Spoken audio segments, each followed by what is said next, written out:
এই কাকা কি খাচ্ছ? ও বিস্কিট নিলাম। কত দিয়ে নিলে এটা? 10 টাকা। 10 টাকা। এটা হলো আমি 25 টাকা দিয়া। তাহলে এইটা যে 10 ভাঙো তো এটা। তো গাইস 10 টাকা একটা প্যাকেটের মধ্যে 2 পিস বিস্কিট আছে। এটা হচ্ছে অল টাইমের। এটাও একই কোম্পানি, এটার দাম 25 টাকা, এটার দাম 10 টাকা। ধরো এটা।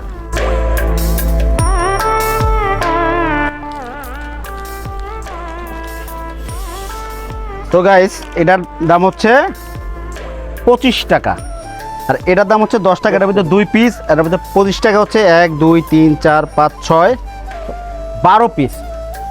তাহলে 12 পিস টোস্টের যদি 10 টাকা যদি 2 পিস হয়, প্রত্যেক পিস টোস্টের দাম পড়ে 5 টাকা করে। তাহলে এখানে 12 পিস আছে, 5 12 60 টাকা। তা 60 টাকায় আমি টোস্ট পাচ্ছি 12 পিস, অথচ 25 টাকায় টোস্টটা পাচ্ছি। সেম কোম্পানি আপনারা কি ভুলটা করতেছেন দেখেন। 10 টাকায় একটা বিস্কিটের প্যাকেট কিনে খাচ্ছেন, 10 টাকায় 2 পিস পাচ্ছেন। আমি 25 টাকা দিয়ে 12 পিস টোস্ট নিলাম। কতটা ঠকতেছি আমরা, একটু কল্পনা করেন। আপনারা বলেন কতটা ঠকতেছেন। আপনি এখানে 12 পিস টোস্ট পাচ্ছেন মাত্র 25 টাকায়, আর এখানে 10 টাকায় মাত্র 2 পিস। কত টাকার ডিফারেন্স হিসাব যদি করতে চাই, তাহলে এক পিস টোস্টের দাম আসে কত? যদি 2 টাকা করে হয়, 12 দুগুণে 24, 2 টাকা পিস আসে 24 টাকা, 12 দুগুণে 24। তাহলে 2 পিস টোস্টের দাম আসে 4 টাকা। যেহেতু প্যাকিং সহ 5 টাকা, তাহলে আমরা একটা প্যাকেটে 5 টাকা বেশি দিচ্ছি।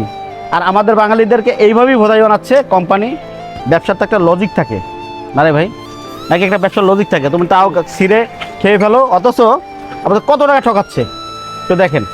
তো অবশ্যই খাওয়ার আগে এগুলো একটু দেখে নেবেন, যেহেতু আমাদের টাকা, কষ্টের টাকা, পরিশ্রমে 2 টাকা হোক, সেটা পরিশ্রমের টাকা। ভালো থাকবেন, খাও, আমিও খাই। ক্যামেরাম্যান খাওয়া না খাও, এইটা তো এটার স্বাদ বেশি মনে হয়।